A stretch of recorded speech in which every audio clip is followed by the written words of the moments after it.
In my WhatsApp group, a young man sent me this link from a video, I think first post with Palki Sharma.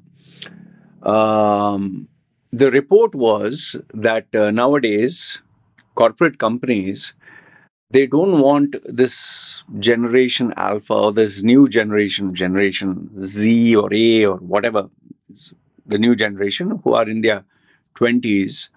They don't want them to work for them. They consider them a nightmare. Okay. And they prefer people who have slight age and experience. But the interesting thing about that video was below the video, the comment section was filled with youngsters. You could clearly make out that they were the generation X, Y, Z, I don't know which generation, the 20-year-olds. And the comments were something like this. Yeah, I'm glad I'm not working as a corporate slave for these dinosaur, valued companies. Who wants to work as a slave? You just want us to work extra hours without being paid for. Good luck finding baby boomers. You're not going to get the new generation. And obviously, the others chimed in. Yeah, my boss thought he was getting a slave. I told him, up yours. And I went and started my own business. Today, I'm doing very well. Some others were like, hey, bro, these people are these outdated, they follow outdated concepts. They think outdated. They think they own us. Very soon, they're going to be unemployed. We will be ruling the world. Fine. Okay. So I read through all this, and then, obviously, the members in my group who are in their 20s, they asked me, so what do you think? What do you think? Are they right? Are they wrong? Okay, so I'll give you my thoughts about generation, whatever, the new generation, not wanting to be corporate slaves, who want to be paid per hour, who don't want to work free hours, who don't want to work extra hours, who want a work-life balance. Basically, they want a work-life balance. They don't believe in working like how their parents work, like slaves, like dogs. Okay, here's my answer. See, first and foremost, understand this much. The company that you're talking about, they were existing without you. They currently are running their business operations without you. And maybe in the near future, if they have replacements, I think they can run their business without you. You're not indispensable. Okay, they have been running their business without you. They have been surviving. So you're not the most important thing for them. That is number one. Number two is they do not come to you with a job offer. They did not come to you and say, please, please come and join us. You're the one who applied to that company. So you needed them. They didn't need you. Okay. Now, I know what you might say as a matter of debate or just as a discussion. Yeah, but very soon the staff that is there, they will become old and then they will need to replace. Yeah, maybe after 10 years or 15 years, when their staff gets old, 10 to 15 years, then maybe they will need your generation. But the question is, can you survive for 10 to 15 years without a job? That's a simple question. And I want you to be very realistic. Here's an open challenge for you guys. I mean, what is so unique about you, specifically about you? What is so unique that a company has to bend over for you? What is so great about you that a company cannot get that same talent or skill? In fact, what talent, what skill, what experience, what expertise do you have that nobody else has? Nobody. They cannot get that skill or that talent or that experience or that expertise from anyone.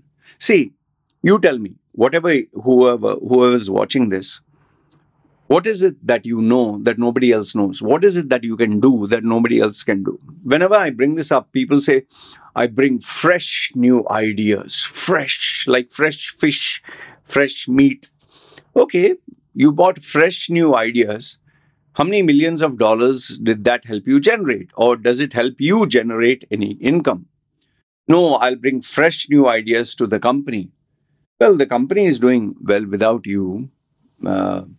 If you have a business proposal that you feel that the company, let's say Samsung or Google or Microsoft or whichever company can make millions of dollars, type in a business proposal, tell them that I have a business idea or I'm bringing something to the table that can make you hundreds of millions of dollars.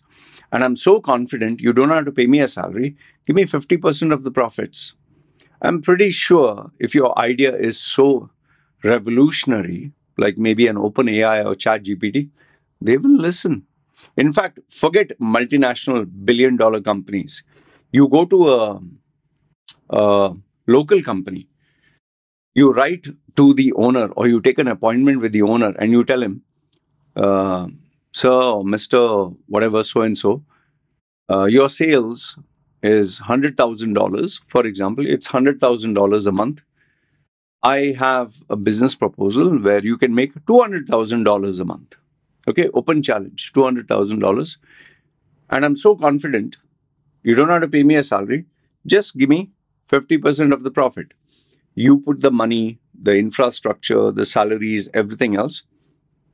I will get the business for you or I'll generate the revenue. We split it. So you don't have any expenses. You don't have to register the company. You don't have to have employees. You don't have to, gather your resources. You don't have to spend anything. You don't have any risk factor. You just bring the business and give it to him. He'll give 50%. I can write and give you. There will be many business people willing to listen to you. How do I know this? Because I used to do this. I used to do this in my late 30s. Okay, not late 30s, sorry, early 30s. Mid 30s, yeah. And there were business people who were willing to listen. Not every business person said yes. There were some people who looked at me because I had tattoos. There are some people who found, no, I'm not interested. There are some people who said, okay, we can give it a shot and, maybe we had to agree on the terms and conditions of the payment. But I'm telling you, if you're so confident, if you're so good, companies, business owners, decision makers will listen to you. But if you are just an engineer, if you're just an administrator, if you're just a sales guy or a marketing guy or a designer, who the hell cares? It's a dime a dozen. You can get, see, there are people from Bangladesh, Sri Lanka, India, Pakistan, Philippines. There are people from so many countries where the currency value is low who are desperate for jobs. And mind you, you might think, oh, I'm far superior to them. No, you're not. Because if you were, here's my open challenge again, if you were as good as you think you are, companies would be knocking at your door. In fact, try this. I'm giving you a simple, free piece of advice.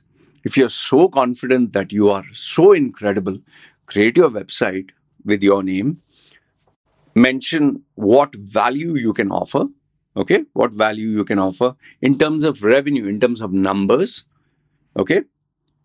Create a profile page, create a kind of a brochure, prospectus or whatever marketing material like resume, business profile, and send it across to 100,000 companies.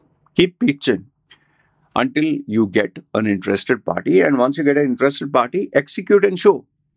Like they say, put your money where your mouth is. Don't just simply talk. All these keyboard warriors who are writing, oh, he wanted me to be a slave. I refused. Boss, then do your own thing, no? The world doesn't need you. We may think that the world needs us. I'm sorry, the world doesn't need you, because for every overconfident, pompous prick who thinks a company, a company is suffering a big loss by not employing. Because I actually read some comments, oh, it is their loss. Bro, it is their loss. They lost someone who's, yeah, if you think you're so great, then create your own legacy, man. Create your own company. There were some 2 or 3 comments. Oh, today I've created my own successful business venture. I'm earning 6-figure, 7-figure. Yeah, online. Even I can type. I am earning 8-figure, 9-figure, 10-figure, 11-figure, figure after figure. You know, a person who's really making money, this is my experience, a person who's really making money doesn't have time to write all this bullshit. Okay? It's only people who talk crap, who are hot air, who bullshit. They go online. People who really make money, who are really world-class achievers, they will not have time for bragging about how big their sausage is on social media. Like, tell me, here's a simple question to you. How many students from Ivy Leagues, okay, how many from whether Harvard, Yale, Stanford, how many of them are bragging on social media? Hey, I'm from Harvard, I'm from Stanford. How many are doing? No, they're busy. My cousin's daughters, they are studying in one of the top colleges in Canada. I think they're nearly finished now. And they have been already offered world-class jobs in world-class companies. Guess how much time do they have for social media? They don't have a presence.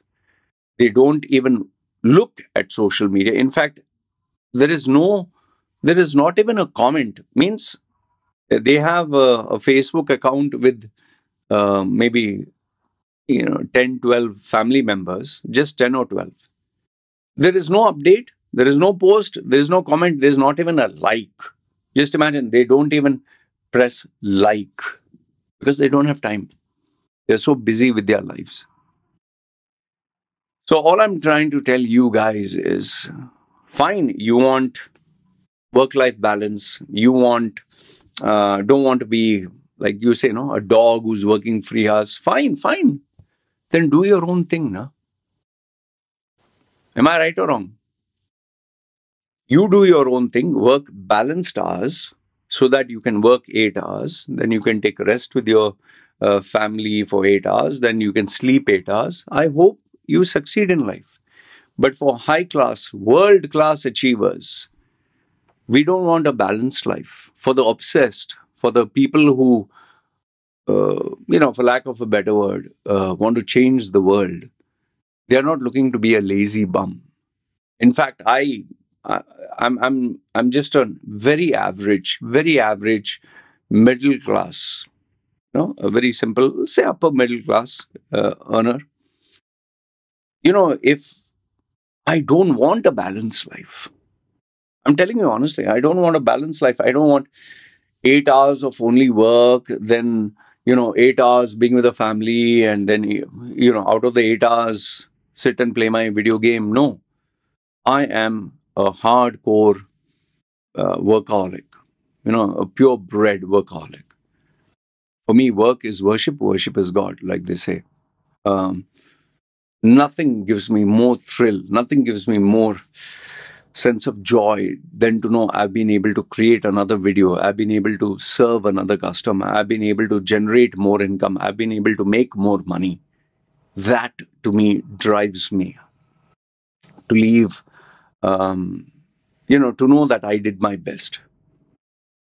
So either you're a high achiever or you're one of those mediocre bums who just wants a very average life. Nothing wrong with that.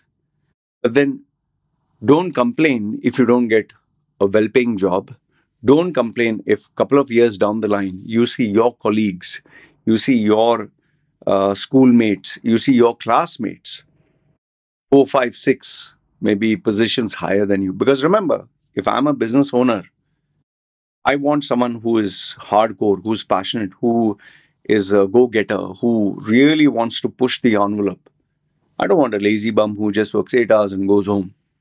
Okay, you want to be average? I'm not interested. Just work average. In every company, there are average workers. But the company owner, the seniors, decision makers never focus on them. If you were a business owner, you'd want a team of 10 or 12 people who are go-getters, who really push the envelope, and you will reward them and make sure you keep them. But the average bums, you're not interested. It is the case with the education, whether it's a rank holder, it's a case with top achievers, it's a case with competitive, whether sports or, competition at large. It's the survival of the fittest, boss. So, to all those youngsters who are saying, I don't want to work like a dog, I want a balanced life, I'm going to do my own thing. Don't talk, just do it.